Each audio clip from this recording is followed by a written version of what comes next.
کیا تمہیں معلوم نہیں کہ آسمانوں اور زمین کی سلطنت اللہ ہی کی ہے اور اللہ کے سوا تمہارا کوئی دوست اور مددگار نہیں، اور مشرق اور مغرب سب اللہ ہی کا ہے، تو جدھر بھی تم رخ کرو ادھر ہی اللہ کی ذات ہے۔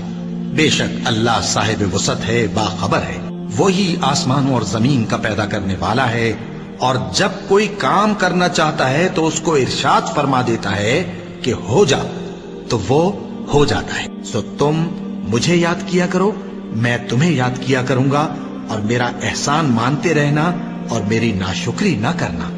اے ایمان والو، صبر اور نماز سے مدد لیا کرو، بے شک اللہ صبر کرنے والوں کے ساتھ ہے۔ اور ہم کسی قدر خوف اور بھوک اور مال اور جانوں اور میووں کے نقصان سے تمہاری آزمائش کریں گے، اور صبر کرنے والوں کو بشارت سنا دو کہ ان لوگوں پر جب کوئی مصیبت واقع ہوتی ہے تو کہتے ہیں کہ ہم اللہ ہی کا مال ہیں اور اسی کی طرف لوٹ کر جانے والے ہیں۔ اور اے پیغمبر، جب تم سے میرے بندے میرے بارے میں دریافت کریں تو انہیں معلوم ہو کہ میں تو تمہارے پاس ہی ہوں۔ جب کوئی پکارنے والا مجھے پکارتا ہے تو میں اس کی دعا قبول کرتا ہوں، تو ان کو چاہیے کہ میرے حکموں کو مانیں اور مجھ پر ایمان رکھیں تاکہ نیک رستہ پائیں۔ اس وقت تم میں سے دو جماعتوں نے جی چھوڑ دینا چاہا، مگر اللہ ان کا مددگار تھا، اور مومنوں کو تو اللہ ہی پر بھروسہ کرنا چاہیے۔ اور اس مدد کو تو اللہ نے تمہارے لیے ذریعہ بشارت بنایا، یعنی اس لیے کہ تمہارے دلوں کو اس سے اطمینان حاصل ہو، ورنہ مدد تو اللہ ہی کی طرف سے ہوتی ہے جو غالب ہے، حکمت والا ہے۔ اور بددل نہ ہونا اور نہ غم کرنا، اگر تم سچے مومن ہو تو تم ہی غالب رہو گے۔ یہ تمہارے مددگار نہیں ہے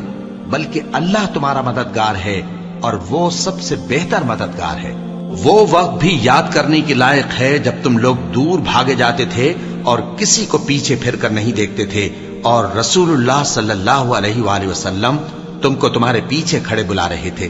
تو اللہ نے تم کو غم پر غم پہنچایا تاکہ جو چیز تمہارے ہاتھ سے جاتی رہی یا جو مصیبت تم پر واقع ہوئی ہے اس سے تم غمگین نہ ہو، اور اللہ تمہارے سب اعمال سے خبردار ہے۔ پھر اللہ نے اس پریشانی کے بعد تم پر تسلی نازل فرمائی، یعنی نیند، کہ تم میں سے ایک جماعت پر طاری ہو گئی، اور کچھ لوگ جن کو جان کے لالے پڑ رہے تھے اللہ کے بارے میں ناحق ایام کفر کے سے گمان کرتے تھے، اور کہتے تھے بھلا ہمارے اختیار کی کچھ بات ہے؟ تم کہہ دو کہ بے شک سب باتیں اللہ ہی کے اختیار میں ہیں۔ یہ لوگ بہت سی باتیں دلوں میں مخفی رکھتے ہیں جو تم پر ظاہر نہیں کرتے تھے، کہتے تھے کہ ہمارے بس کی بات ہوتی تو ہم یہاں قتل ہی نہ کیے جاتے۔ کہہ دو کہ اگر تم اپنے گھروں میں بھی ہوتے تو جن کی تقدیر میں مارا جانا لکھا تھا وہ اپنی اپنی قتل گاہوں کی طرف ضرور نکل آتے۔